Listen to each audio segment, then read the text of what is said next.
man on a mission. I'm human. You're human. And if not, well, I'm sorry to say that you aren't part of the targeted demographic. I'm sorry for that, but please stay. Knowledge isn't limited to anyone. We all have the right to seek and grow stronger in intelligence levels. As humans, we have many desires. By desires, I mean wants and needs. A want is our deficiency of having that in which we desire. A need is our obligation to have something essential to our physiology in order to survive. It sounds simple, but unfortunately, it is far from it.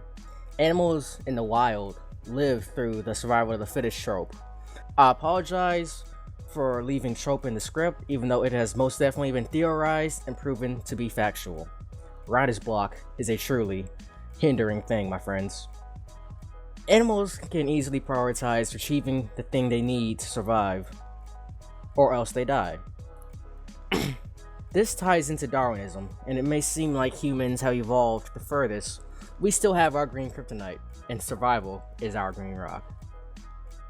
As I delve into this topic, remember that I'm only 18.4 years old, and I haven't completed my evolution process, not by a long shot. This is simply coming from an average schmuck. Nothing more, nothing less. There are many things that we need in order to survive. Hydrogen, oxygen, carbon, lithium, sodium, potassium, titanium headsets. Whoops. Sorry, different script for a different project. We need water, air, sunlight, nutrients, energy. You know, the basic things that we all are aware of to keep our bodies going. The things that we want are Lamborghinis, Bugattis, Sarah J, condos, Ava Devine, free Microsoft Office, Charlie Chase, Converse, Vans, Half-Life 3 confirmed, vast amounts of riches, but I digress. The problem with that is that there are things that we don't necessarily need to survive, mathematically speaking, but it does, however, take a load off of ourselves. What I mean by this is social interaction. Logically speaking, we can have limitless resources of everything we need, but the vast amount of loneliness will quickly cause the weak-minded to have a break in mental stability. The strong-willed, for the most part, will either follow suit or come close. We don't need to be around others, but every once in a while, it's nice to be reminded that you're not alone, and you can immerse yourself into other people's reality-based scenarios. The problem with this is that the wrong interaction, depending on a number of things, such as, but not limited to, date, time, location, previous events, thoughts and feelings, etc., the wrong interaction can turn you off of interaction altogether, and you're left with solitude, isolation, seclusion, and withdrawal. Let's put aside the risk of depression for a second to think of such a situation in the aftermath of such a thing. For example, back in the day, during my grade school days, there's all kinds of characters that I met. Most I grew to dislike due to their snobbish and rude, rubbish attitude towards real life events that mattered, or them going out of their way to persecute me for what I like as a hobby. All that aside, through all the chaotic disorder and disarray, there were always the few who took pity upon me. I'm not proud to admit, but it was convenient. While most of the people who felt for me transferred after each semester or each year, throughout the 4 years, one person stuck around, but for personal preference, she will remain nameless, mostly due to who she became afterwards. Anyway, me and her communicated and kindled a friendship, nothing serious, a lot of lighthearted jokes here and there, and when we were done conversating, we went our separate ways. She often made sexual remarks or retorts in general and towards me, but I never acted upon them. I never wanted to risk the friendship being stress tested.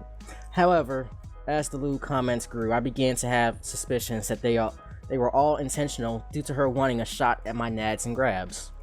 Of course, we had our arguments and whatnot, and she was extremely forgiving, which is odd and scary because I was a true jackass in a couple of our bouts. However, back to the reminiscing of said friendship. For those of you who remember, I used to plug my social media networks in my earlier videos. However, I have notably stopped doing it because of the constant conflict with wants and needs. The friend who I mentioned earlier, I eventually did indeed develop feelings for her, and when I was ready to approach her about her various comments, I decided to check social media first. She typically updates her Snapchat all around the clock. I go on there and see her becoming quite familiar with quite the number of lads and go-getters. This wasn't just a once in a while thing. There will be many occasions where she's updating her Snap, bragging about being intoxicated or under the influence of drugs. That's not what the problem is. The gateway to the problem is that she was either with multiple people or a different person each time, doing all kinds of wacky stuff that I wouldn't dream of recording and putting on the internet for all to see. And by wacky, I mean mature, 18 plus, 21 in certain areas of the world. The problem is that when she's sober, she's an amazing person. Not the best, but more than qualified for my standards and most other upbeat people's expectations. I wanted to break through to her and let her know about this, but as some know, I often research and prepare myself due to me hate going into situations blind.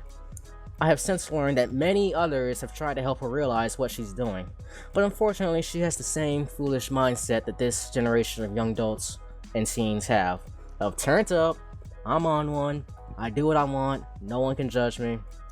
I want for her to be better than this, because I know that she can be better than this. I've witnessed it. But at the same time, I need to let go, because whenever I think of this bunkish situation, I work myself up and become lost in the depressing and nostalgic state of knowing what could have been, becoming what will never be.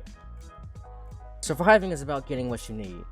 Doesn't always mean it's what you want. Because of how quickly that interaction has devolved, I'm completely turned off from social media. 100%, I willingly embrace seclusion and isolation. If it means that I don't have to have any more of my expectations crushed. See, the secret in my lifestyle of avoiding disappointment is to not have any expectations, and you can't be disappointed. That is how I've come to accept whenever I'm in a social situation. Don't expect too much, and they can't piss away any of your hope because you didn't put any hope into the situation. I try my very best to do what I can to make a situation better and to be completely effective. But in the back of my mind, I know there's a part of me that doesn't expect it to go that far.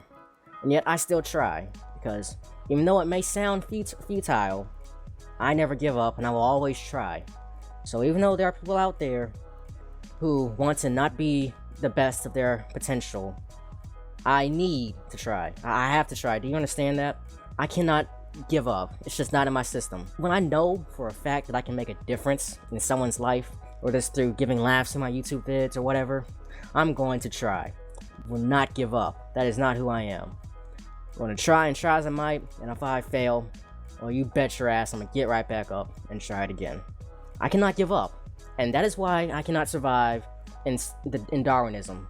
I cannot evolve to the point where I can be cold-hearted and cut people off and do what I have to so that I can survive. Because I'm going to try to help whoever I can. And that's going to be why I die in an apocalypse.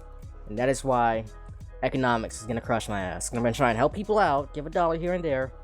And just like J.K. Rowling, I'm going to go broke, giving all my money to charity. But here it is, guys, my PSA of wants versus needs. We all want things. And we all need things. But most of the times, the things that we need, like giving up on that person who you don't want to let go of, it's the thing you have to do to survive. It's a constant internal war that I'm fighting every day, because I'm always thinking about her. I'm always thinking about what could have been. And how everything just went so wrong so quickly. So, I bid you guys a good day, happy holidays, and stay safe out there.